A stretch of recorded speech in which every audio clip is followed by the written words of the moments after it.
Astaghfirullah. Bismillahirrahmanirrahim.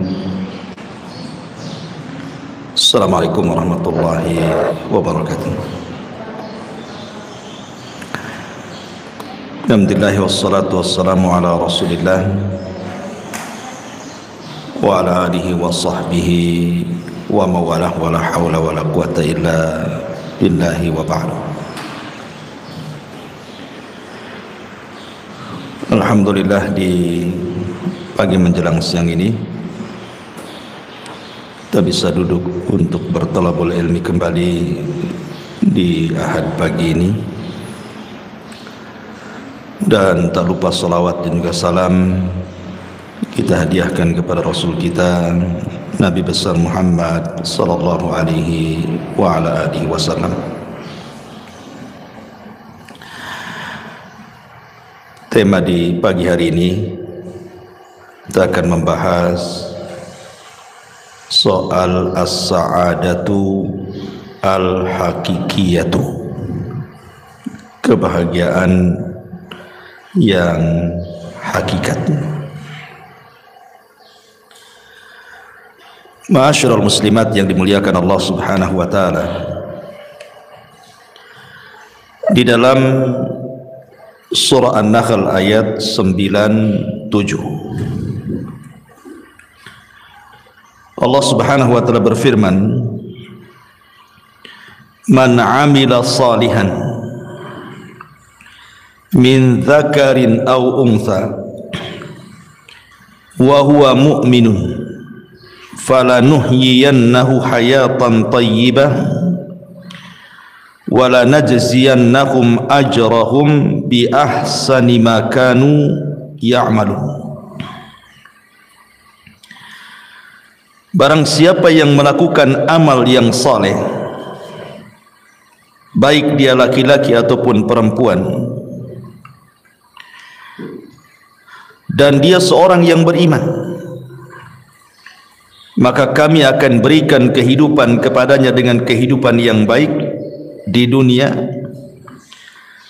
dan kami akan balas mereka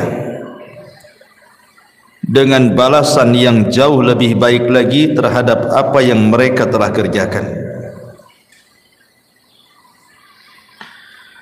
Ayat ini dijadikan dasar oleh para ulama tentang hakikat mencari kebahagiaan bagi seorang manusia.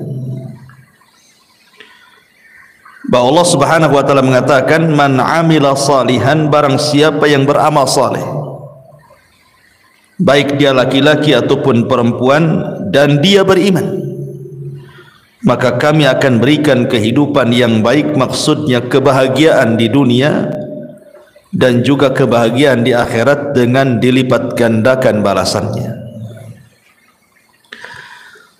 Ulama mengatakan bahwa kebahagiaan itu ada di tiga perkara. Kebahagiaan itu ada di tiga perkara. Pertama, rahatul bali. Yang kedua, al-qana'atu. Dan yang ketiga, ta'atullahi azza wa jalla. Yang pertama, rahatul bal. Rahatul bal itu artinya menenangkan pikiran. Karena kebahagiaan itu sebenarnya sesuatu yang tidak bisa didefinisikan. Bahagia itu apa? Kalau orang ditanya bahagia itu, kadang-kadang bingung juga mau jawab itu. Bagaimana manusia bisa bahagia? Lahir saja dia nangis, mati pula ditangisi. Mana bahagianya? Lahir nangis, ketika dia mati ditangisi orang. Sehingga kemudian para ulama ketika membahas masalah apa itu as-sa'adah, kebahagiaan itu, definisi mereka itu berbagai macam tuh. Sehingga kemudian banyak yang mendefinisikan itu dengan contoh akhirnya. Salah satunya adalah bahwa bahagia itu kalau rahatul bali, kalau pikiran kita itu senang. Kalau pikiran kita senang itu pasti bahagia. Dari sini kita tahu bahwa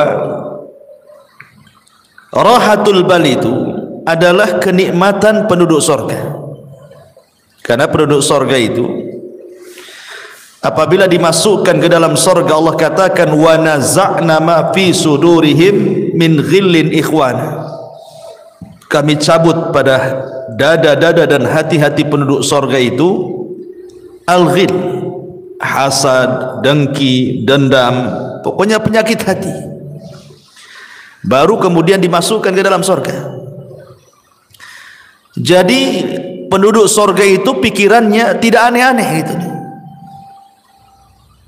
Dia tidak memikirkan orang, kenapa orang bicara soal dia, atau kenapa dia tidak melakukan seperti orang yang lakukan. Karena biasanya orang kepikiran itu karena dua perkara ini. Jadi kalau ada orang membicarakan keburukan kepada kita, kita katakan kenapa dia ngomong tentang aku seperti ini. Kepikiranlah kan gitu ya. Atau melihat seseorang melakukan sesuatu, kemudian kita berpikir kenapa saya tidak juga melakukan seperti dia. Kepikiran jadinya ya. Jadi penduduk surga itu tidak ada kepikiran seperti itu, karena sudah dihilangkan hasad dalam hatinya, sudah dihilangkan dengki dendam, sehingga memang tenang hatinya. Makanya kebahagiaan itu caranya adalah rahatul bal, tenangkan hati, gitu maksudnya. Rahatul bal itu menenangkan hati. Kalau ada ucapan-ucapan yang gak enak itu tenangkan saja, jangan dipikirin gitu. Karena bukan hanya sekelas ibu ya, sekelas Aisyah Ummul Mukminin radhiyallahu anha. Aisyah Ummul Mukminin radhiyallahu anha, wanita yang paling cerdas, wanita yang paling dicintai Nabi sallallahu alaihi wasallam saja dibicarakan orang. Jadi suatu hari Aisyah Ummul Mukminin ini kebagian Qur'ah itu maksudnya undian dari sekian istri si Nabi yang boleh ikut perang bersama Nabi. Karena kan tidak semua istri Nabi itu ikut perang, sehingga demi keadilan di Qur'ah diundi siapa yang berhak ikut dan siapa yang tidak berhak ikut. Aisyah radhiyallahu anha kebetulan ketika itu yang ikut perang bersama Nabi, menemani Nabi sallallahu alaihi wasallam safar dalam kondisi atau dalam keadaan berjihad, menang pulang. Lah ketika pulang itulah Aisyah radhiyallahu anha di malam hari ingin buang hajat. Karena Aisyah itu kan berada di rumah-rumahan unta. Zaman itu kan belum ada mobil ya. Wanita biasanya diletakkan di rumah-rumahan, yang rumah-rumahan itu diletakkan di punuk unta. Jadi Aisyah radhiyallahu anha ketika itu minta izin kepada pasukan untuk buang hajat tengah malam. Berangkatlah Aisyah radhiyallahu anha ke padang pasir menjauh dari pasukan. Entah karena lamanya dia buang hajat, sehingga dikiranya oleh pasukan itu Aisyah sudah pulang dan sudah kembali ke rumah-rumah di atas unta itu. Berangkatlah pasukan ini. Ketika sudah berangkat, Aisyah selesai buang hajat, rupanya ketinggalan, nggak ada orang. Tapi Aisyah ini cerdas, dia tidak mungkin menyusul pasukan, karena kalau menyusul bahaya. Mendingan dia nunggu saja di situ. Boleh jadi nanti kalau orang-orang itu tahu bahwa dia belum ada di rumah-rumahan unta itu, pasti balik lagi. Jadi Aisyahnya menunggu saja. Lah saat menunggu itulah rupanya ada seorang sahabat namanya Safwan ibn Mu'attil ketinggalan pasukan. Ketika Safwan ibn Mu'attil ini melihat Ummul Mukminin Aisyah radhiyallahu anha, kaget dia. Kenapa kok Aisyah ada di situ? Akhirnya kemudian tidak banyak bicara, Aisyah radhiyallahu anha suruh naik di atas tunggangan unta yang dibawa Safwan. Dia pun berjalan membawa pelananya sampai ke pasukan. Maka lewatlah ketika itu di hadapan seorang tokoh munafik namanya Abdullah ibn Ubay ibn Salul. ibn Sabah. Maka ketika itulah kemudian diisukan Aisyah radhiyallahu anha selingkuh dengan Safwan ibn Mu'attil. Dan dalam sekejap saja berita itu menyebar di kota Madinah bahwa Aisyah berzina dengan Safwan, Aisyah berzina dengan Safwan. Bayangkan qadarullah ketika itu Aisyah radhiyallahu anha sakit karena memang safar jauh, terlampau lama dalam peperangan sehingga jatuh sakit Aisyah. Ketika sakit, dia tidak tahu berita tentang dia di luar sana, karena dia di dalam rumah terus kan sakit. Tidak tahu kalau di luar itu dia sedang difitnah bahwa dia selingkuh dengan Safwan ibn Mu'attil. Sementara Nabi SAW terus menunggu wahyu. Kok enggak turun-turun wahyu ini? Maksudnya kalau memang Aisyah itu berzina, kasih tahu. Maksudnya turun wahyu gitu ya. Atau kalau dia tidak berzina, ya tolong kasih tahu juga lah kan gitu. Turun wahyu juga gitu. Tapi selama sebulan itu tidak turun-turun wahyu itu. Sesak dada Nabi. Akhirnya kemudian Nabi SAW datang ke tempat Aisyah radhiyallahu anha. Bayangkan 1 bulan Rasul tidak mau menemui Aisyah. Tapi memang harus ditanyakan karena masalahnya tidak ada wahyu. Ketika kemudian sampai di rumah Aisyah, di situ ada Abu Bakar dan juga ada istrinya dan juga ada Aisyah radhiyallahu anha. Rasul belak-belakan mengatakan, wahai Aisyah, kalau engkau jujur, maksudnya kalau memang engkau melakukannya, tinggal bertobat gitu ya. Nanti Allah Subhanahu wa taala akan mengampuni dosamu. Tapi kalau engkau tidak melakukannya, pasti nanti turun wahyu dari 7 lapis langit sana bahwa engkau tidak akan melakukannya dan engkau tidak pernah melakukannya, dan dustalah perkataan orang-orang itu. Akhirnya kemudian sesaat setelahnya turun wahyu surah An-Nur 1-9 bahwa Aisyah Ummul Mukminin radhiyallahu anha berlepas diri dari tuduhan perzinahan atau perselingkuhan dia dengan Safwan ibn Mu'attil. Dari sini kita tahu bahwa sekelas Aisyah radhiyallahu anha saja dibicarakan manusia, ya. Atau Maryam bintu Imran, sama juga Maryam juga. Maryam itu kan wanita suci, Bu. Dia tidak pernah keluar dari mihrabnya. Sampai-sampai Allah Subhanahu wa taala menjelaskan bagaimana Maryam ini kehidupannya hanya ruku sujud saja, enggak pernah kerja lain. Jadi di mihrabnya itu ibadah saja. Jadi suatu hari Maryam ini keluar buang hajat. Lah ketika buang hajat itulah rupanya Allah Subhanahu wa taala mengutus Jibril untuk menghabar gembirakan bahwa Maryam akan punya keturunan. Akhirnya kemudian dicegatlah oleh malaikat Jibril dalam bentuk manusia, fatamatsala lahu basharan sawiyya. Maka Jibril datang dalam bentuk pemuda tampan, kemudian memberitahu kepada Maryam bahwa Allah telah menghabar gembirakan engkau akan memiliki keturunan. Maryam bingung, bagaimana tidak? Aku ini seorang gadis, tidak punya suami, tidak ada wanita laki-laki yang menyentuhku. Lalu apa nanti kata manusia? Maryam punya anak, enggak ada suami, enggak ada laki-laki yang menyentuhnya. Sempat Maryam itu mengatakan, pergilah kalau engkau memang orang yang bertakwa. Tapi Jibril kemudian meyakinkan bahwa ini adalah kehendak Allah Subhanahu wa taala. Barulah kemudian Maryam pun menerimanya. Ketika betul-betul kandungannya membesar, kemudian mulailah diketahui oleh manusia, maka Maryam pun kemudian keluar dari Baitul Maqdis sampai melahirkan di Baitul Lahim, ya kan. Akhirnya kemudian setelah melahirkan Isa bin Maryam, Allah berikan ketenangan kepada Maryam dengan cara apa? Dengan cara Isa yang masih bayi itu dibuat bisa bicara. Jadi kalau ditanya itu bayi siapa, maka cukup diisyaratkan ke bayi itu, nanti bayi itu yang ngomong. Dan ini salah satu mukjizat Nabi Isa. Di buayan ibunya sudah bisa bicara gitu ya. Akhirnya betul ketika Maryam menggendong bayi, ya semua orang mencela itu bayi siapa kan itu. Makanya orang-orang Yahudi sampai hari ini, bukan hanya Yahudi zaman tempo dulu saja, sampai hari ini orang Yahudi itu mereka menganggap Maryam itu wanita pezina dan Isa itu anak zina.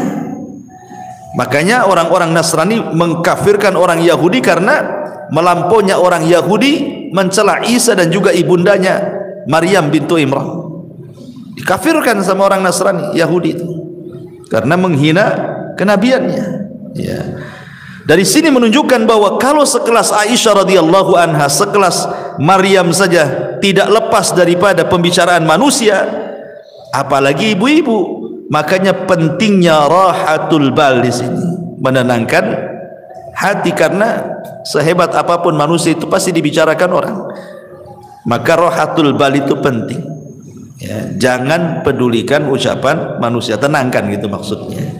Rahatul bali. Kemudian yang kedua, wal qanaatu, dan qanaah.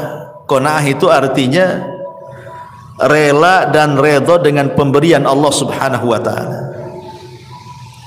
Rela dan redha dengan pemberian Allah Subhanahu wa taala.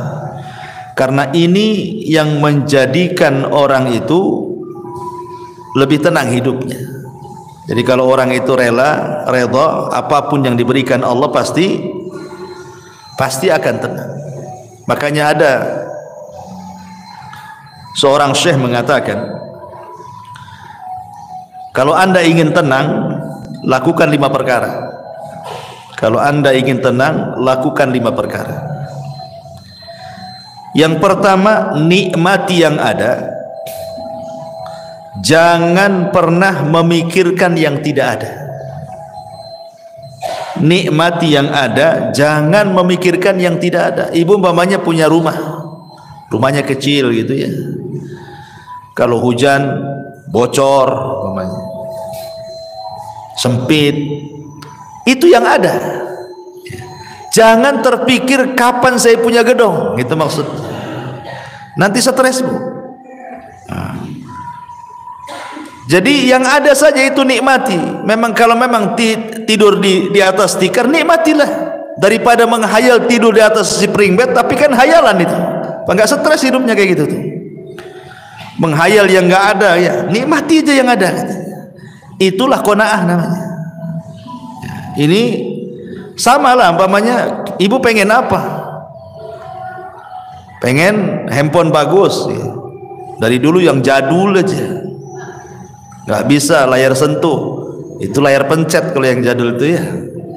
Kepikir pengen kayak tetangga, handphonenya bagus gitu kan, nggak usah, nikmati aja, nggak apa-apa, disentuh-sentuh sajalah di situ, nggak, walaupun nggak keluar kan, nikmati aja kan ya. Karena stres orang memikirkan yang nggak ada tuh. Ini yang pertama. Yang kedua, berpikir positif, jangan pernah berpikir negatif. Artinya pikirkan kelebihan, jangan memikirkan kekurangan. Kelebihan pada diri ibu itu apa coba? Kelebihannya apa? Sebab kalau orang selalu memikir kekurangan, stres, itu nggak qanaah tuh. Pikirkan kelebihan, jangan pikir kekurangan. Berpikir positif, jangan selalu berpikir negatif. Kemudian yang ketiga, jangan suka membanding-bandingkan. Ibu jangan membandingkan ibu dengan orang lain. Itu tidak qanaah namanya. Ya. Artinya bahwa kalau seandainya Allah Subhanahu wa taala sudah takdirkan memang ibu seperti itu, anggaplah secara ekonomi, memang suami kerjanya ya apalah, supir taksi, ojek online, GoFood atau apalah istilahnya kan. Sementara tetangga ini kok ngantor, enak, mobilnya bagus gitu ya. Jangan pernah dibanding-bandingkan, baik ibu dengan istri dia atau suami ibu dengan suami dia.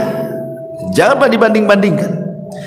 Karena membandingkan sesuatu itu menjadikan orang tidak qanaah. Kalau suka membanding-bandingkan itu hilang qanaahnya. Makanya kenapa Nabi SAW mengatakan, unzuru ila man huwa asfala minkum wala tanzuru ila man huwa fawqakum fahuwa ajdar alla tajrar nikmatallahi alaikum. Lihat ke bawah, jangan lihat ke atas, kata Rasul. Orang kalau lihat ke atas kan pegel, Bu. Coba aja ibu nenggak gini lama-lama kan apa pegel, Bu, ya kan. Stres, Bu, kalau nengok kapan saya kayak dia, apa nggak stres dia? Pegel tuh otaknya. Tapi kalau lihat ke bawah pasti akan tenang. Kenapa? Karena Rasul mengatakan fahuwa ajdar alla tajdar nikmatallahi alaikum. Karena orang kalau suka lihat ke bawah itu akan lebih mudah bersyukur. Oh, aku ini masih lebih baik dibandingkan si anu gitu ya. Alhamdulillah gitu. Tapi sekali lagi catatannya, ini kalau bicara soal urusan dunia. Ya, kaedah melihat ke bawah, jangan melihat ke atas, ini dalam bab urusan dunia. Jangan masuk dalam urusan agama. Sebab kalau urusan agama kaedahnya terbalik. Lihat ke atas, jangan lihat ke bawah. Ya. Pamannya tetangga sholat 5 waktu. Jangan ibu melihat kepada sholat yang 1 waktu. Anda apa-apalah saya sholat 2 waktu, ini sih 1 waktu aja kan itu. Bukan begitu kan. Tapi lihat ke yang 5 waktu, kapan seperti dia gitu maksudnya. Ada tetangga kawan hafal juz 30 gitu. Sebelahnya pula pamannya cuma 3 kul saja. Ibu masih mending dengan wadduha. Alhamdulillah saya masih hafal wadduha, tambah 3 kul masih lebih baik daripada dia. Maksudnya jangan melihat ke bawah, tapi lihat kapan saya bisa kayak dia, hafal juga juz 30 gitu maksudnya. Itu kalau soal urusan agama ya. Jangan melihat ke bawah, lihat ke atas. Tapi kalau urusan dunia jangan pernah menatap ke atas. Capek ya, stres nantinya. Hilang qanaahnya. Itu hilang qanaah itu karena suka melihat ke atas, tidak melihat ke bawah. Kemudian yang keempat, kata para ulama, sibukkan dengan perkara-perkara masa depan. Jangan memikirkan sesuatu yang sudah berlalu. Makanya sering saya katakan, banyak orang itu kadang-kadang belum move on ya istilahnya. Mungkin dulunya pernah kaya, kemudian miskin, terpikirlah dulu. Mungkin dulunya mantan manajer, sudah tidak manajer lagi, terpikir pula masih jadi manajer. Mungkin dulunya dia polisi, kemudian purnawirawan, masih terpikir dia seolah-olah dia polisi, padahal sudah pensiun. Orang kalau memikirkan terus masa lalu, tidak pernah menatap masa depan, Bu, nggak akan pernah orang ini bahagia. Karena dia belum bisa menerima keadaan, itu masalahnya kan. Makanya saya kadang-kadang heran. Mungkin dulunya mantan militer gitu ya, TNI, Polri atau apa, udah nggak pensiun lagi, sudah nggak berjabat lagi, dia pensiun. Kadang-kadang turun di masyarakat itu seolah-olah dia masih TNI itu, nunjuk-nunjuk orang, seolah dia polisi, padahal udah nggak polisi lagi. Kan berarti kan belum bisa menghilangkan kenyataan kalau dia itu sudah bukan polisi lagi, bukan manajer lagi, bukan menteri lagi, bukan itu yang kadang-kadang tidak bisa dilupakan. Makanya kenapa Nabi Shallallahu Alaihi Wasallam sampai mengajarkan doa kepada Abu Umamah itu apa? Allahumma inni a'udzubika minal hammi wal hazan. Ya Allah, aku berlindung kepadamu dari alham, kebingungan dan kesedihan. Bingung masa depan, sedih masa lalu, gitu maksudnya. Sedih ini karena memikirkan masa lalu, bingung itu karena memikirkan masa depan. Karena manusia itu kan tidak lepas daripada bingung, stres, sedih. Ya sedih memikirkan masa lalu, stres sekarang ini memikirkan masa sekarang, bingung apa yang harus dilakukan besok gitu kan. Itulah manusia di antara 3 perkara ini.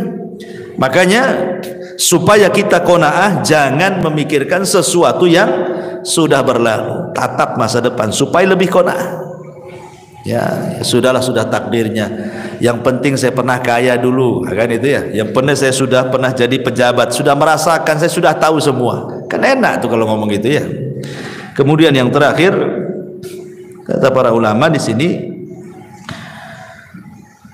sibukkan memikirkan diri sendiri, jangan pernah sibuk memikirkan orang lain. Ini penting. Ya. Sibukkan saja. Nggak usah ibu mikir ini menteri keuangan nih, nggak usah. Apa yang ibu mikir menteri keuangan pula? Ya, ibu mikir keuangan sendiri saja lah. Kok mikir pula menteri keuangan, menteri ini, pusing ya. Makanya itu kalau banyak nonton YouTube berita ini kan, akhirnya pusing tuh. Sudahlah, mikir diri sendiri saja, nggak usah mikir-mikir menteri ini menteri itu, itu korupsi, stres Bu. Ya, mikir sendiri, diri sendiri itu bagaimana supaya lebih berkembang lagi, lebih manfaat lagi. Gak usah mikir-mikir orang.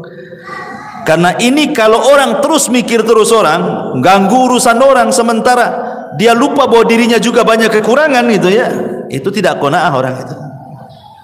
Makanya ini penting ya. Ini yang kedua, kalau ingin bahagia terapkan yang kedua, al-qanaah. Ya, pertama rohatul bal, tenangkan hati. Yang kedua qanaah, redha dengan pemberian Allah Subhanahu wa taala. Kemudian yang ketiga juga taatullahi azza wajalla. Berusaha untuk mentaati Allah Subhanahu wa taala. Orang yang paling bahagia itu, Bu, adalah orang yang paling dekat dengan Allah. Saya contohkan. Ketika Nabi sallallahu alaihi wasallam berada di puncak kesedihan, Rasul itu pernah mengalami puncak-puncaknya kesedihan yang disebut dengan amul hazni.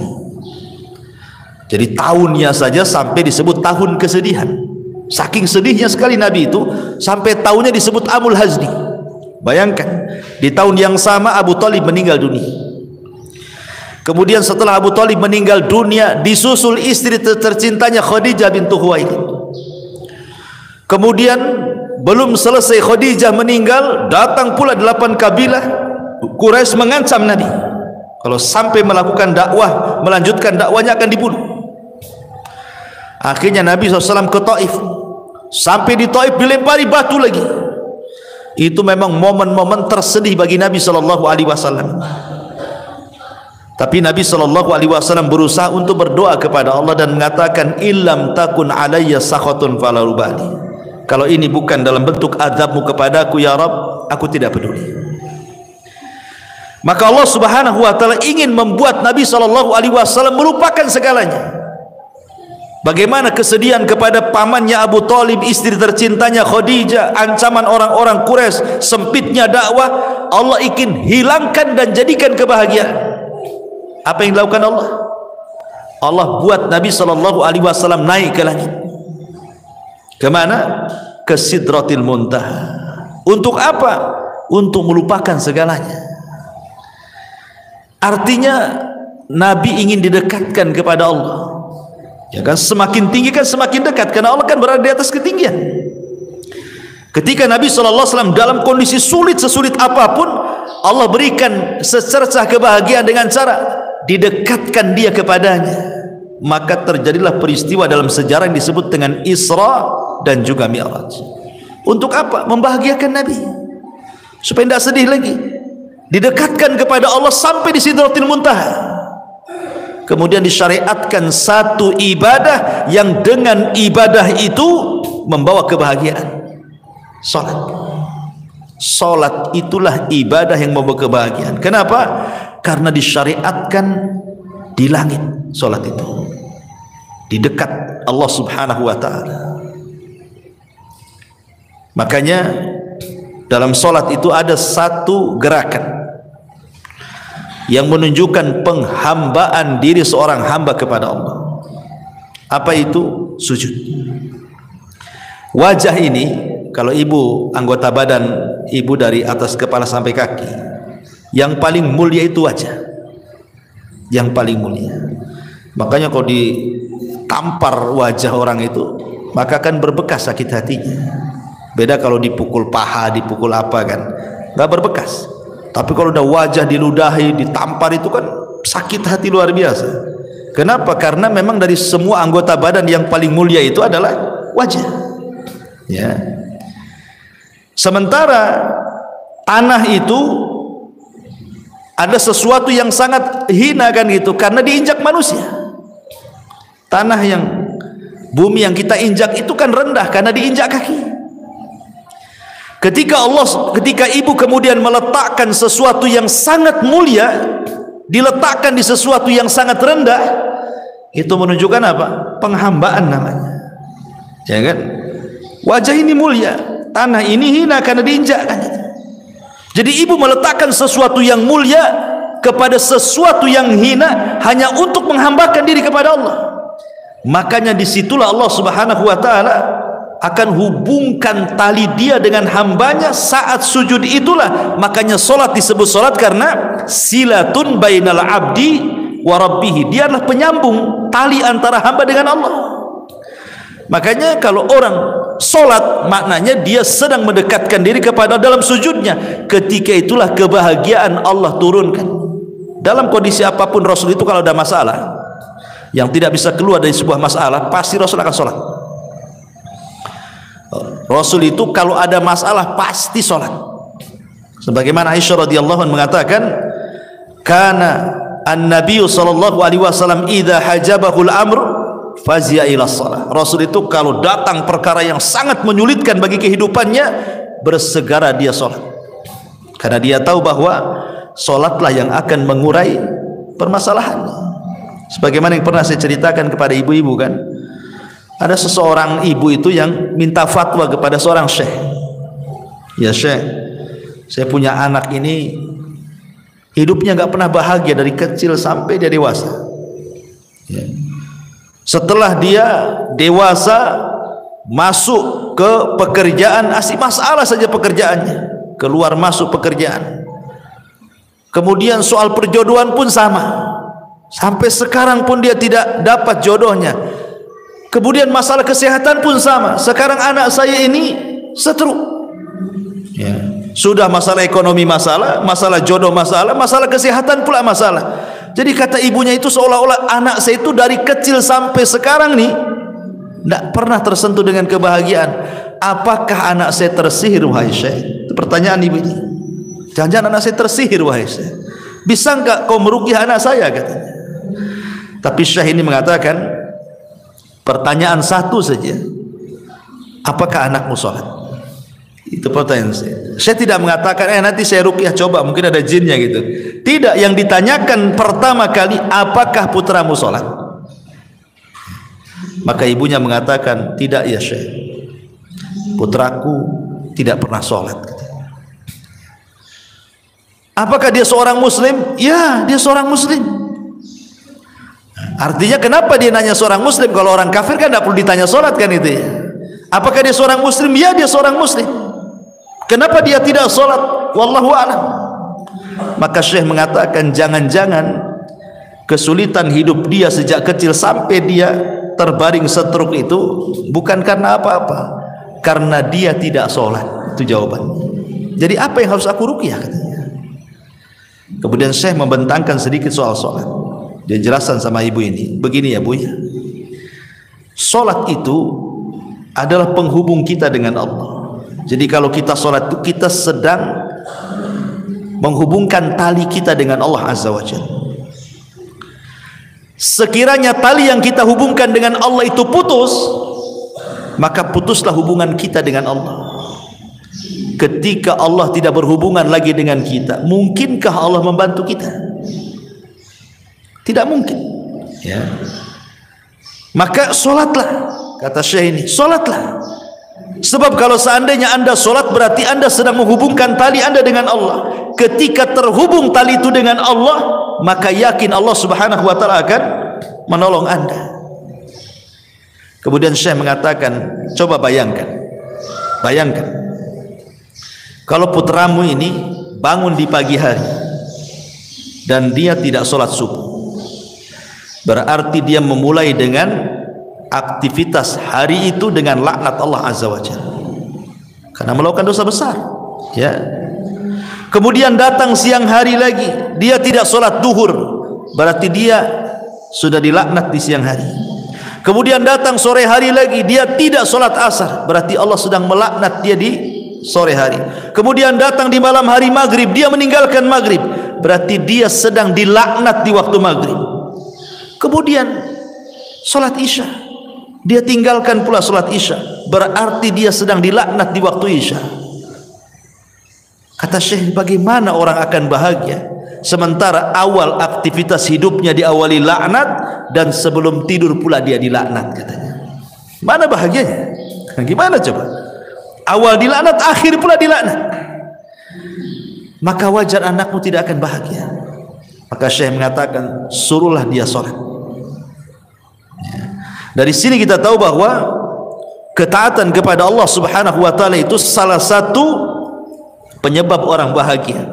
Karena bahagia itu ketika seorang hamba dekat dengan Allah.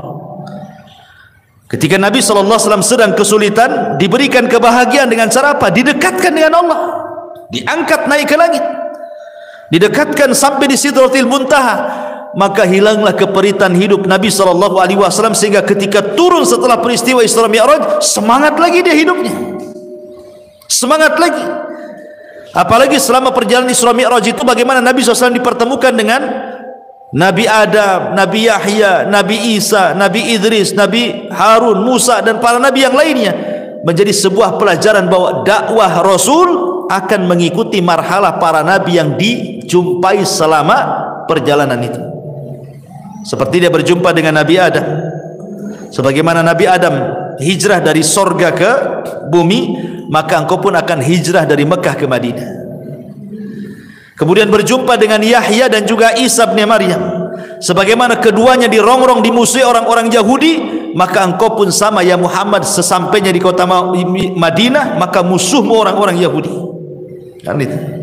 Kemudian juga berjumpa dengan Nabi Yusuf, sebagaimana Yusuf dihasadi oleh saudara-saudaranya sehingga dimasukkan ke dalam sumur, maka dakwahmu pula yang menghalangi sebelum orang lain keluargamu.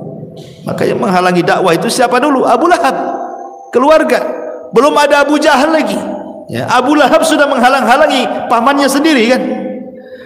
Ketika Rasulullah SAW berjumpa dengan Nabi Musa alaihi salam, Nabi Harun alaihi salatu wassalam, Harun itu dikenal lembutnya, maka berdakwahlah seperti Harun lembut kepada Bani Israel. Ketika berjumpa dengan Nabi Musa itu dikenal kesabarannya, walaupun dia dimacam-macamin Bani Israel, sabar dia. Maka seolah-olah Allah ingin katakan, sabarlah engkau seperti Nabi Musa dalam rangka mengobati umat Islam. Ketika berjumpa dengan Ibrahim, dan itu orang yang paling mirip dengan Nabi SAW, dan dia yang membangun Ka'bah, maka seolah-olah Allah mengatakan, teruslah ikuti agama nenek moyangmu, maksudnya Ibrahim alaihi salatu wassalam, dengan memakmurkan Masjidil Haram ya. Jadi ada hikmah-hikmah selama perjalanan Isra Mi'raj itu. Dari sini kita tahu bahwa yang ketiga, taatullah, ketaatan kepada Allah adalah salah satu jalan juga meraih kebahagiaan. Ini satu perkataan ulama. Kemudian yang lain juga dijelaskan oleh Imam Ibnul Qayyim rahimahullahu taala. Imam Ibnul Qayyim rahimahullahu taala mengatakan, anna lis-sa'adatil 'abdi thalathatu umurin. Sesungguhnya dalam kebahagiaan seorang hamba itu terdapat 3 perkara. Idza an'ama 'alaihi syakara, wa idza betuliya 'alaihi sabara, wa idza adnaba istaghfara. Yang pertama, apabila diberikan nikmat oleh Allah Azza wa Jal, lantas dia pun bersyukur. Apabila diuji oleh Allah Subhanahu wa taala, lantas dia bersabar. Dan apabila dia melakukan dosa, dia pun berusaha untuk melakukan istighfar. Melakukan istighfar, meminta ampun kepada Allah Subhanahu wa taala. Ma'asyiral muslimat yang dimuliakan Allah Subhanahu wa taala. Di sini Imam Ibnul Qayyim rahimahullahu taala memberikan konsep 3 kebahagiaan. Kalau tadi kan konsep 3 kebahagiaan, pertama berusaha menenangkan pikiran, jangan memikirkan banyak hal, hilangkan hasad, hilangkan dengki macam-macam ya. Kemudian qanaah, kemudian lebih taat lagi kepada Allah. Maka konsep Imam Ibnul Qayyim berbeda lagi. Kalau ingin bahagia, yang pertama apabila mendapatkan nikmat bersyukur. Apabila mendapatkan nikmat bersyukur. Ini kaitan dengan qanaah juga kan? Ya, qanaah itu artinya apa? Syukuri yang ada, jangan memikirkan yang tidak ada. Nikmati yang ada, jangan menikmati yang tidak ada. Yang ada saja, wa in ta'uddu nikmatallah la tuhsuha, kan itu. Kalau anda hendak menghitung nikmat Allah, tidak mungkin terhitung nikmat Allah itu. Banyak kok nikmat Allah itu. Kemudian yang kedua konsepnya ini yang penting juga. Apabila ditimpa musibah, dia bersabar. Ini yang paling penting dalam konsep kebahagiaan. Karena biasanya ketika musibah itu terlalu berat, yang datang hanyalah keperitan dan kesedihan. Sering saya katakan, Bu, dalam beberapa kajian di sini kan, bahwa pada setiap perkara yang ada kebahagiaan, pasti di situ ada kesedihan. Perkara-perkara yang ada kebahagiaan di sebuah perkara, pasti terselip kesedihan di situ. Itu sudah matematika tuh, 1 tambah 1 2 tuh. Contoh, ibu bahagia dengan suami, yang punya suami, tetapi di balik kebahagiaan ibu suka senang dengan suami itu, pasti suatu ketika ada kesedihan. Tatkala ibu bermasalah dengan suami, ya, atau uang bulanan kurang, sedih, padahal ada duit dia, kok nggak dikasih saya, katanya. Artinya di sela-sela kebahagiaan itu pasti ada kesedihan tuh. Nengok anak-anak nih, nampak seneng lah anak-anak, apalagi yang masih lucu-lucu ya, usia 4-5 tahun gitu kan, masih lucu-lucunya tuh. Seneng kita nengok anak-anak tuh ya. Tapi ketika anak itu sakit arah gitu kan, sedihlah kita di situ. Jadi mana-mana tempat ada kebahagiaan, pasti terselip kesedihan di situ, pasti, ya. Atau ketika ibu melihat harta, ibu punya mobil, punya rumah, punya uang gitu kan senang itu, karena itu juga salah satu penyumbang kebahagiaan kan gitu ya. Siapa bilang mobil itu tidak menyumbang kebahagiaan? Masih enak naik mobil daripada jalan kaki kan, Bu. Capek jalan kaki, apalagi jauh, sedih kali itu. Tetapi kan bukan segala-galanya. Tapi di balik harta yang merupakan penyumbang kesenangan bagi kita itu juga ada kesedihan. Kesedihan, takut kalau seandainya harta itu hilang, takut kalau seandainya motornya hilang gitu ya. Ini cicilan udah hampir berapa bulan lagi mau lunas gitu kan, stres dia. Senang tuh udah bisa beli motor ya dengan cicilan sekian, biasanya orang-orang kan gitu, paling 3 bulan lagi lunas lah. Tapi masalahnya untuk melunasi itu tak ada duit, sedih dia. Satu sisi senang dia punya kendaraan, sisi lain sedih pula dia tidak bisa melunasi. Pokoknya apapun yang terselip kebahagiaan, pasti di situ ada kesedihan. Apapun itu sudah memang ketentuan, ada bahagia, ada sedih, ada musibah, ada nikmat. Tetapi kata para ulama mengatakan, walaupun demikian, ya, seseorang itu harus memahami bahwa setiap kebahagiaan ada kesedihan, nanti Allah akan balik lagi. Setiap kesedihan itu pasti ada kebahagiaan. Kenapa demikian? Karena Allah Subhanahu wa taala mengatakan di 2 ayat pertama, wa tilkal ayyam nudawiluha bainan nas. Yang namanya hari itu diputar, Bu. Tidak mungkin Allah menciptakan dalam satu kondisi, tidak mungkin juga Allah menciptakan dalam kondisi yang lain. Begitu terus, tidak mungkin, mustahil. Nggak mungkin orang itu dibuat tertawa terus, apa nggak dianggap gila tuh kalau ketawa terus kan? Nggak mungkin juga orang dibuat menangis terus. Kadang orang itu dibuat Allah ketawa, kadang Allah buat dia menangis. Kadang Allah buat dia bahagia, kadang buat Allah susah. Begitulah kehidupan manusia. Tetapi walaupun demikian, karena Allah itu Rahim, Allah mengatakan inna ma'al usri yusran, inna ma'al usri yusra. Terkadang satu kesulitan itu Allah bukakan banyak kemudahan, ya. Karena Allah mengatakan al usri dengan alif lam, sementara yusran itu dengan nakirah. Maknanya bahwa al usri yang pertama adalah usri yang kedua, tapi yusran yang pertama bukan yusran yang kedua.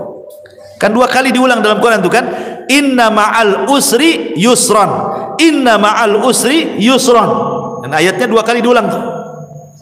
Artinya al usri yang pertama, usri yang kedua, tapi yusran yang pertama bukan yusran yang kedua. Gitu maknanya. Ketika al-usri yang pertama adalah usri yang kedua, yusron yang pertama bukan yusron yang kedua, maknanya satu kesulitan bisa mendatangkan banyak-banyak kemudahan, gitu maksudnya. Bukan satu kesulitan datang satu kemudahan, tidak. Satu kesulitan bisa saja 2, 3, 4, 5, 10 kemudahan. Karena rahimnya Allah Azza wa Jalla. Dari sini ada kaedah, Bu. Belum tentu ketika Allah menutup satu pintu, kemudian pintu-pintu yang lain Allah tutup. Bahkan terbalik. Terkadang satu pintu Allah tutup, pintu banyak Allah buka. Makanya ada sebuah kaedah yang disebutkan para ulama, man taraka syai'an lillahi awwadallahu khairan minhu. Barang siapa yang meninggalkan sesuatu karena Allah, boleh jadi Allah akan berikan sesuatu yang jauh lebih baik dibandingkan yang ia tinggalkan. Contoh namanya orang dipecat dari perusahaan. Sedih dipecat dari perusahaan kan? Kalau dia kurang qanaah, kalau dia kurang tawakal, boleh jadi dia suudzon. Ya. Mungkin Tuhan PT dengan Tuhan di luar PT mungkin berbeda gitu. Ya. Dia pikir Tuhan ada di PT saja, di luar PT tak ada Tuhan. Sehingga akhirnya kayak kiamat tuh. Dikeluarkan di PHK itu kayak kiamat. Nanti makan apa, nanti ini itu kan gitu ya. Itu kalau kurang tawakal tuh. Tapi kalau dia kemudian berpikir lagi bahwa boleh jadi ini adalah keputusan Allah terbaik. Mungkin Allah sengaja buat aku keluar dari PT untuk ada pekerjaan yang jauh lebih baik lagi dibandingkan pekerjaan ini. Gitu maksudnya. Sengaja kita dibuat dikeluarkan supaya mengambil sesuatu yang lebih baik lagi. Sebab kalau kita tidak keluar dari sini, belum tentu kita dapat jalan lagi. Kalau kita berpikirnya positif seperti ini, bahagia orang hidup tuh. Tapi kalau nggak berpikir ke sini, pikirnya aduh nanti kalau keluar dari PT macam mana saya? Macam mana terus? Ya tidak mungkin dia akan bahagia. Yang ada stres, makin gila dia. Nah, makanya di sini juga penting bahwa dua ayat itu juga sebagai pelipur lara bahwa Allah tidak mungkin menciptakan kita dalam satu kondisi, dan ingat setiap kesulitan itu akan banyak kemudahan. Ma'asyiral muslimat yang dimuliakan Allah Subhanahu wa taala. Ya. Dan itu kita bisa lihat di kisah-kisah orang-orang soleh gitu ya. Seperti tadi kisahnya atau kisah Nabi Ayub alaihi salatu wassalam yang mudah lah yang sering saya ceritakan kan. Bagaimana Nabi Ayub itu diberikan oleh Allah Azza wa Jalla ujian yang tidak pernah orang diuji sehebat Ayub. Tidak ada ceritanya. Baik sebelum atau sesudahnya. Manusia yang diuji seberat Nabi Ayub. Makanya orang-orang Arab itu kalau ada orang sakit, mereka mengatakan apa? Sabar, seperti sabarnya Ayub katanya. Itu orang Arab ngomong gitu tuh. Padahal tidak mungkin kan orang sesabar Ayub kan? Hanya untuk supaya membesarkan hatinya saja. Mustahil. Nggak ada orang sesabar Ayub apalagi di zaman sekarang. Ya. Sementara musibah Nabi Ayub alaihi salatu wassalam itu luar biasa bertubi-tubi itu.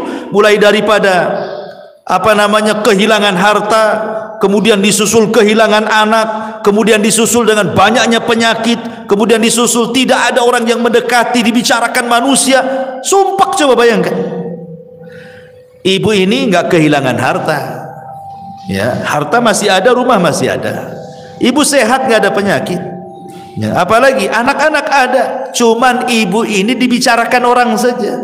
Itu sudah sedihnya itu bukan kepalang tuh, pikirannya, padahal hanya dibicarakan orang saja. Ini Ayub ini sudah dibicarakan orang, ditinggalkan orang, hartanya diludeskan, anaknya dimatikan, penyakitnya diparahkan. Makanya tidak ada ujian seberat Ayub. Tetapi walaupun demikian Ayub itu sabar.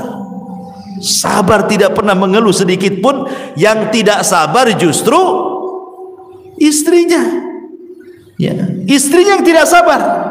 Dia ngomong sama Nabi Ayub alaihi salatu wassalam, mungkin bahasa saya ini, bang, berdoalah kepada Allah gitu. Kok ini sudah lama sakit, ya, sudah lama sakit, kau seorang nabi, saya yakin kalau engkau berdoa kepada Allah pasti Allah akan kabulkan doamu.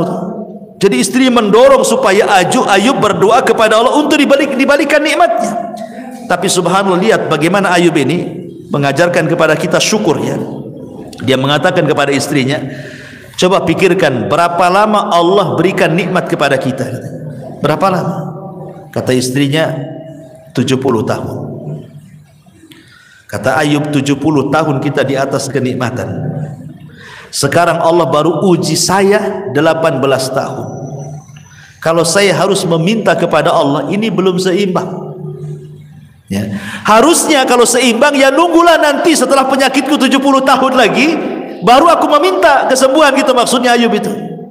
Ini kita di atas nikmat 70 tahun, diuji 18 tahun, masa kita sudah harus meminta kepada Allah, katanya. Ayub tidak mau. Ya.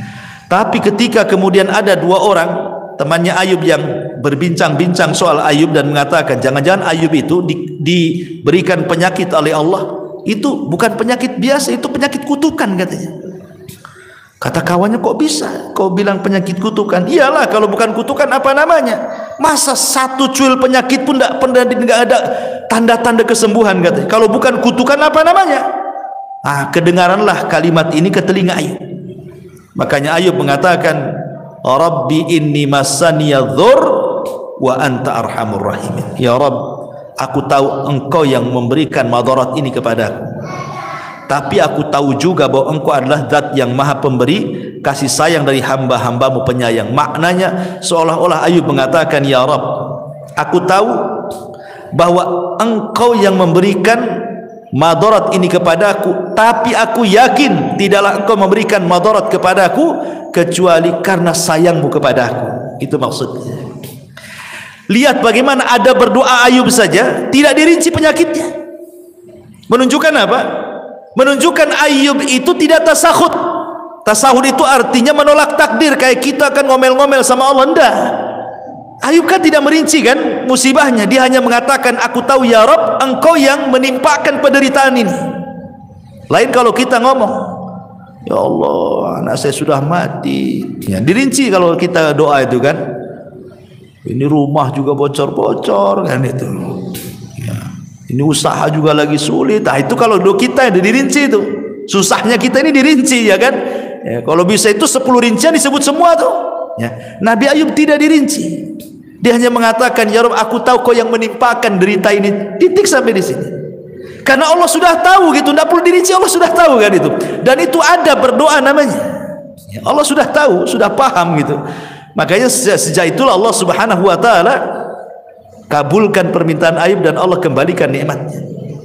Dan ini dari sini ada kaidah bahwa barang siapa yang meninggalkan sesuatu karena Allah, pasti Allah akan ganti sesuatu itu yang jauh lebih baik lagi, ya. Karena orang di depan musibah itu kan terbagi menjadi 3, Bu, ya. Yang pertama tasahud, tidak redha, tidak rela, kemudian mulutnya ini ngomong macam-macam, ya. Ini seburuk-buruknya orang ini nggak akan bahagia selamanya. Yang kedua, dia berusaha untuk rela, redha, ikhlas gitu ya. Tapi terkadang kalau disentuh hatinya keluar juga dia. Jadi pura-pura sabar saja, tapi kalau diajak bicara keluar semua keluhannya. Ya, tapi masih mendingan lah dibandingkan orang yang pertama. Kemudian yang ketiga, orang yang betul-betul ikhlas, betul-betul redha, lisannya pun dia tidak pernah mengeluh, ya. Bahkan dia sanggup mengucapkan alhamdulillah. Itulah sebahagia-bahagia manusia ketika dia bisa sabar, bisa rela, bahkan bisa mengucapkan alhamdulillah di depan musibah yang dialaminya. Kemudian ini diantara perkataan Ibnul Qayyim. Kemudian yang ketiga, wa idza adnaba istaghfara, dan apabila berdosa dia segera melakukan istighfar. Ma'asyiral muslimat yang dimuliakan Allah Subhanahu wa taala, inilah diantara konsep Imam Ibnul Qayyim ketika bicara soal kebahagiaan. Kemudian yang ketiga, konsepnya Sufyan Ats-Tsauri. Sufyan Ats-Tsauri rahimahullahu taala, dia mengatakan bahwa ma baqili min na'imid dunya illa thalathin. Kata Sufyan Ats-Tsauri, aku tidak pernah merasakan nikmatnya dunia, maksudnya kebahagiaan dunia ini, kecuali karena 3 perkara.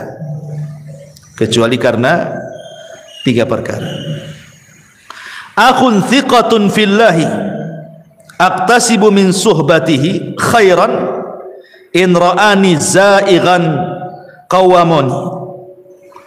qawwamani aw mustaqiman ragabani wa rizqun wasi'un halalun laysat lillahi alayya fihi tabi'atun wa la li makhluqin alayya fihi minnatun wa salatun fi jama'atin akfi sahwaha wa arzak ajruha. Kata Sufyan Ats-Tsauri rahimahullah, yang pertama akhun thiqah. Kebahagiaan itu kalau memiliki kawan yang bisa dipercaya, di mana aku mengambil manfaat dari perkawanan itu. Kalau kawanku melihat aku menyimpang, dia berusaha meluruskanku. Kalau kawanku melihat aku istiqomah, berusaha memberikan dorongan, ya, kabar gembira sehingga makin istiqomah. Kemudian yang kedua, warizkun wasiun, rizki yang luas, yang halal. Rizki yang luas, yang halal, di mana dengan itulah aku tidak menjadikan aku menjadi peminta-minta kepada manusia. Aku kaya gitu, enggak harus meminta-minta kepada manusia.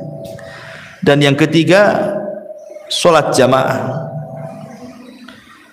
Yang ketiga, solat berjamaah. Dengan itulah aku bisa merasakan kebahagiaan. Jadi Sufyan Ats-Tsauri mengatakan bahagia itu ada di 3 perkara: teman yang baik, yang kedua rizki yang luas dan halal sehingga dia tidak meminta-minta, dan yang ketiga pada solat.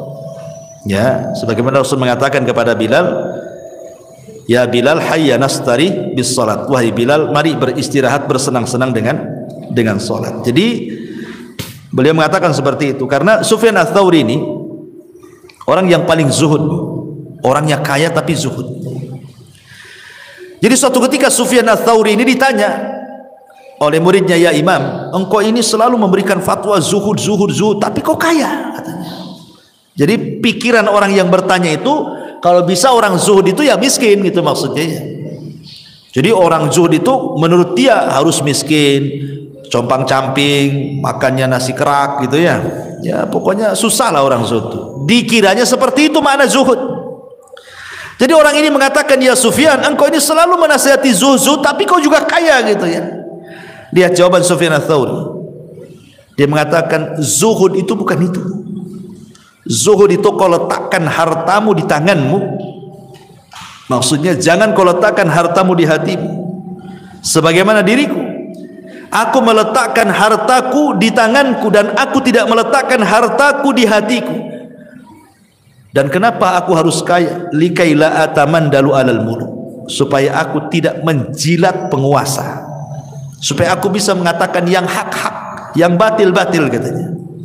Karena aku tidak ada, pemerintah tidak ada budi baik dengan aku.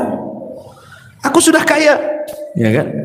Sehingga aku tidak menjilat mereka, sehingga aku bisa menegur mereka, kata Sufyan Ats-Tsauri. Dari sini menunjukkan bahwa itulah bentuk kebahagiaan, salah satunya adalah rizki yang luas dan halal. Sebab kalau rizkinya sempit gitu kan, akhirnya apa? Terpaksalah pinjam-pinjam uang, kan gak bahagia jadinya kan, meminjam-minjam uang, akhirnya tidak bayar utang, malam pula stres, siang pula menghilang, kan gitu. Orang yang punya utang itu cari-cari orang nggak kemana, nggak jelas gitu ya. Jadi salah satu kebahagiaan adalah rizki yang luas tapi juga halal, karena rizki haram itu tidak akan bahagia, pasti ada masalah ya. Termasuk juga di sini kata beliau, punya kawan yang baik, kalau salah ya diluruskan, kalau memang benar ya didorong supaya makin benar, kan bahagia punya kawan seperti itu. Ibu punya suami umpamanya kan, suaminya mendorong ibu, kalau salah diluruskan, kalau benar ya terus didorong-dorong, kan senang gitu ya.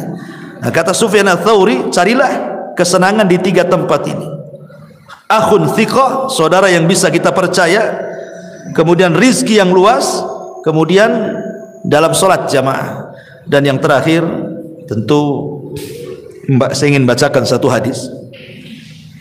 Hadis ini disahihkan oleh Syekh Nasiruddin Al-Albani rahimahullahu taala dari Zaid ibn Thabit radhiyallahu anhu. Rasul mengatakan, man kanatid dunya hammahu farraqallahu alaihi amrahu wa ja'ala faqrahu baina ainaihi wa lam ya'tihi minad dunya illa ma kutiba lahu wa man kanat al-akhiratu niyyatahu jama'allahu lahu amrahu wa ja'ala ghinahu fi qalbihi wa atathu ad-dunya wa hiya raghibah.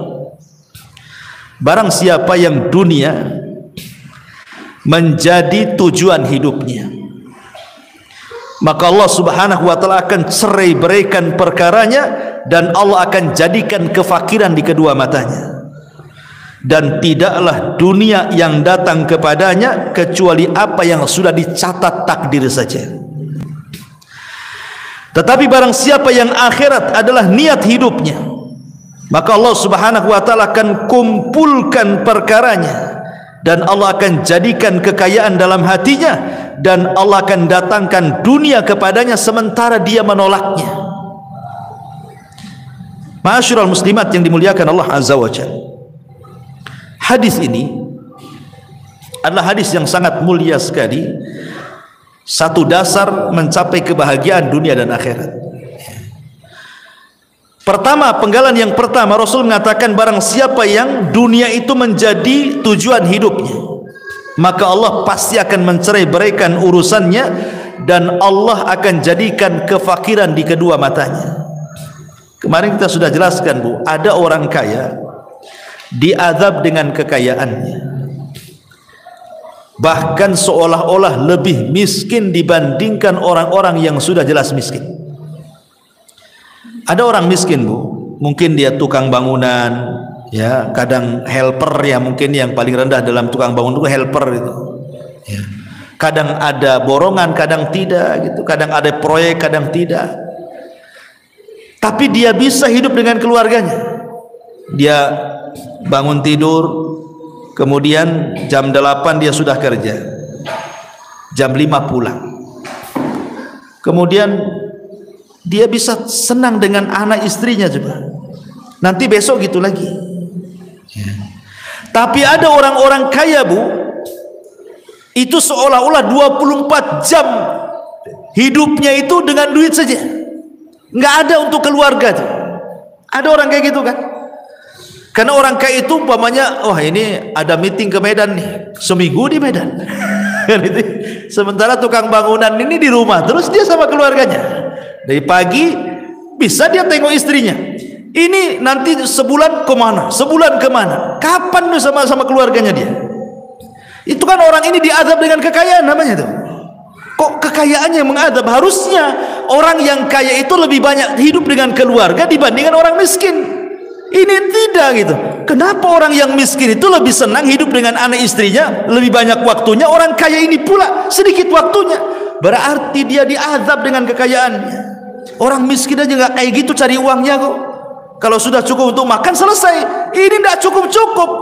Maknanya dia itu miskin, tidak kaya sebenarnya, karena tidak cukup. Ya. Makanya di sini Rasulullah mengatakan, man kanatid dunya hamma, siapa yang dunia tujuannya itu, farraqallahu alaihi amrah, pasti Allah cerai beraikan urusannya. Kalau dia tidur, Bu, apa maksudnya Allah cerai beraikan itu? Hatinya dicabang-cabangkan. Ya, maksudnya farraqallahu alaihi amrah itu hatinya dicabang-cabangkan, tidak bisa tidur, Bu. Nanti satu sisi otaknya mikir ini, sisi lain mikir ini, sisi lain, pokoknya tidur itu menghayal aja dia. Gimana mau tenang coba? Tidur aja tidak bisa, karena mikir ini, mikir ini, mikir itu, banyak mikir. Akhirnya ketika dia banyak mikir itulah wa ja'ala faqrahu baina ainaihi, maka hidupnya tidak akan tenang sehingga Allah jadikan kefakiran di kedua matanya. Mana dapat kesenangan orang kayak gini kan? Hidupnya nih mikir banyak gitu ya. Tetapi sebaliknya, walam ya'tihi minad dunya illa ma kutiba lahu, padahal dunia sendiri kalau dicari tidak lebih daripada yang ditakdirkan saja. Maka berjalanlah bersama takdir, itu selesai. Jalan bersama takdir. Ya. Karena sehebat apapun Anda mencari dunia, kalau ditakdirkan dapat segitu ya segitu, tidak mungkin nambah. Ngapain kemudian ngoyo dari pagi ke pagi lagi kan? Padahal dunia itu sebatas ditakdirkan saja. Wa man kanatil akhiratu niyatahu, barang siapa yang akhirat niatnya, jama'allahu amrahu wa ja'ala ghinahu fi qalbihi wa atathu dunya wa hiya raghimah. Tapi kalau niat hidupnya hanya untuk akhirat, maka Allah akan kumpulkan urusannya. Maksudnya hatinya tidak akan bercerai-berai, itu tidak banyak dipikirkan, ya. Dan Allah jadikan hatinya, kekayaan dalam hatinya, dan dunia akan didatangkan sementara dia menolaknya. Ini diantara kebahagiaan yang dimaksud adalah kebahagiaan hati, ya. Karena di sini Allah Rasul mengatakan wa ja'ala ghinahu fi qalbihi. Jadi kalau ditanya bahagia itu ada di mana? Ya bahagia itu ya ada di hati, ya. Kalau hatinya lapang, rumah yang sempit jadi lapang, gitu maksudnya. Kalau hatinya sempit, rumah yang lapang jadi sempit. Coba lihat Bu, ibu kan punya suami, yang punya suami kan, kalau ada masalah dengan ibu kan dia nggak kerasan di rumah Bu, pasti lari sana lari sini, nanti datang muring-muring pergi lagi kan gitu. Padahal rumahnya luas Bu, dia masih mendingan ngekos daripada di rumah sama ibu kan, karena lagi sempit hatinya tuh, ya. Coba kalau lagi senang Bu, nggak mau keluar rumah dia, ya. Tapi kalau lagi sumpek, nggak mau balik dia, ya. Itulah menunjukkan bahwa kebahagiaan itu ada di hati. Hati makin lapang berarti semua lapang. Ibu yang kurang cantik saja kalau suami lapang itu dianggap cantik tuh. Ibu yang cantik jelita kalau suami lagi stres kayak setan Bu, nengok ibu tuh. Karena gimana, orang nggak senang, nggak senang. Buat apa cantik pun kayak setan katanya kan. Pokoknya orang nggak senang itu semua jadi jelek kan. Tapi orang senang semua jadi indah. Karena memang itulah yang dimaksud di sini, wa ja'ala ghinahu fi qalbi. Allah jadikan kekayaan dalam hatinya. Wallahu a'lam bishawab. Ini yang bisa sampaikan. Tapi sebelum saya tutup, kalau ada yang bertanya silakan.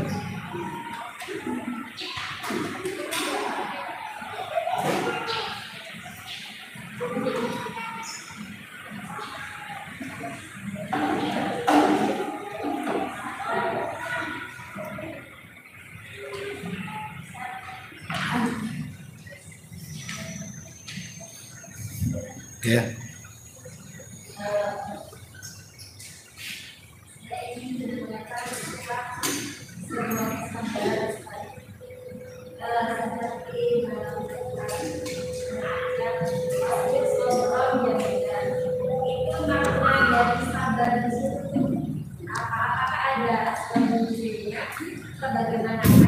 Apa sok pasbir sabron jamilah. Oke.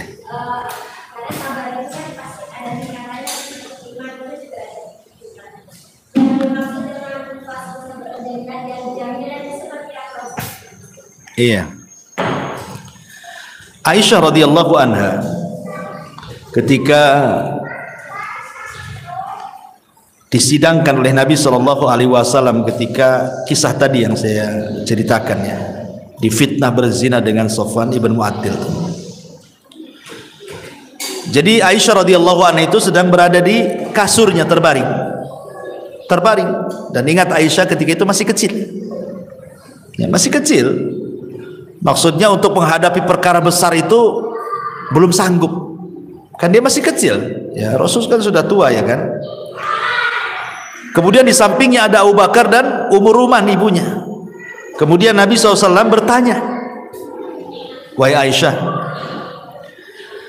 wa in kunti lamamti bi dzambin fastaghfirillah.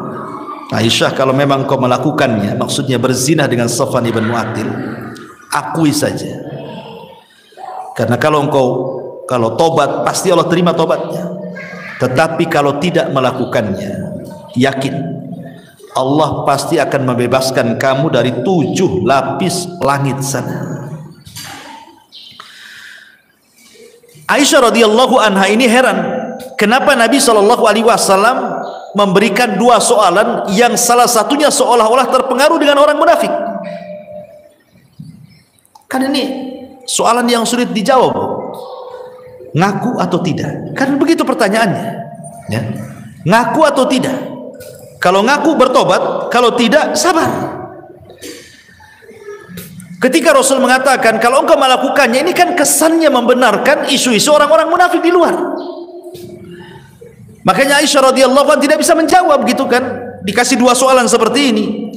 Aisyah hanya melirik siapa? Abu Bakar, dan mengatakan, ajibi anni ya abi, wahai bapak aku, tolong jawab pertanyaan Nabi. Kata Abu Bakar, apa yang harus ku jawab? Katanya. Abu Bakar menangis. Kemudian Aisyah menengok ibundanya Ummu Ruman, tolong ibuku jawablah pertanyaan Nabi. Ibunya pun tidak bisa menjawab, menangis juga ibunya. Jadi Aisyah radhiyallahu anha ini merasa tidak ada pembelaan di situ. Ya. Bapaknya tidak membela dia, ibunya tidak membela dia gitu. Dia harus menanggung fitnah dari luar. Aisyah radhiyallahu anha langsung mengambil selimut, namanya anak-anak. Dia mengatakan, kalau kalian tidak ada pembelaan kepada aku, katanya, aku hanya teringat dengan doanya bapaknya Yusuf, Yakub. Dia mau ngomong Yakub itu lupa. Ya, kan bapaknya Nabi Yusuf kan Yakub.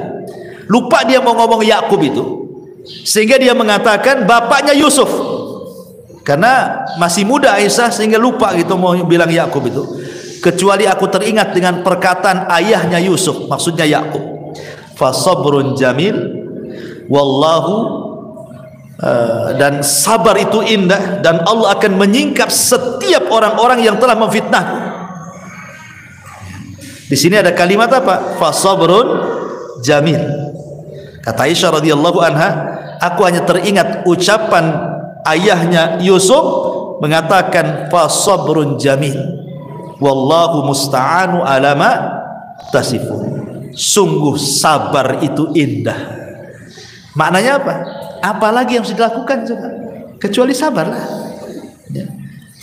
Apa yang bisa dilakukan kalau sudah seperti ini? Ya sabar kan gitu ya. Ibu ditimpa musibah, emang bisa apa dengan musibah itu kalau selain dari sabar kan? Ditinggal mati suami umpamanya. Emang dengan cara teriak-teriak tiba-tiba suaminya bangun lagi dari kuburan? Bukan makin senang bu, ibu makin kabur kalau suami bangkit lagi dari kuburan tuh. Apalagi malam-malam kan gitu ya. Artinya kan tidak bisa dengan cara apapun ya menghadapi musibah, cuma satu, sabar. Itu yang paling indah tuh. Karena dengan sabar itulah bisa melupakan kesedihan. Makanya sabar itu indah. Karena bisa melupakan kesedihan. Sebab kalau tidak sabar tidak indah hidupnya. Pasti akan rungsak seluruh hatinya kan. Nah itulah makanya kenapa sabar itu indah. Karena pada setiap kesabaran itu pasti ada keindahan. Tapi kalau tidak sabar nggak akan indah hidupnya. Stres terus ya. Wallahu a'lam. Dah? Iya.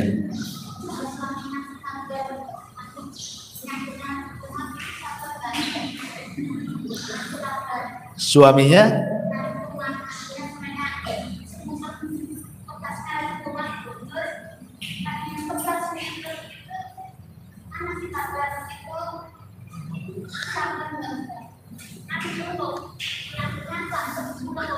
ngeluh. Yang ngeluh siapa? Suaminya ngeluh. Istrinya ngasih nasihat, sabar gitu. Malah marah dia. Oh. Suaminya emosi. Iya, maksudnya kan suaminya sakit, kemudian ngeluh, istrinya nasihati, sabar bang. Abangnya marah, diam, nggak usah ngomong kan gitu kan? Oh, ibu yang ya janganlah, udah sakit ketipa tangga itu. Udah sakit makin sakit hati dia. Ya ibu kasih semangat ya, kasih semangat ya, nanti sembuh ya, tapi jangan omongan saja ya, diurut ya, apa dipegang, cari apa gitu kan, obat buatkan. Kalau ngomong saja makin cepat mati itu biasanya.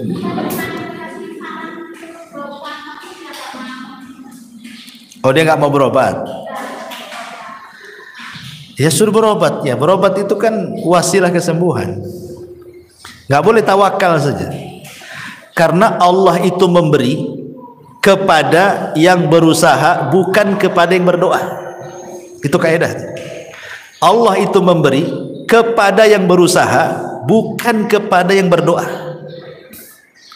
Kalau berdoa saja ya Allah, nggak akan diberi. Tapi kalau habis berdoa dia usaha, Allah kasih. Ini ada anak muda nih, masuk ke masjid berdoa, ya Allah kasihlah anak yang soleh. Kasih anak soleh? Tidak, kawin aja enggak. Mana mau dapat anak? Usaha kawin dulu baru dapat anak kan itu. Jadi Allah itu memberi ke yang berusaha, bukan kepada yang berdoa.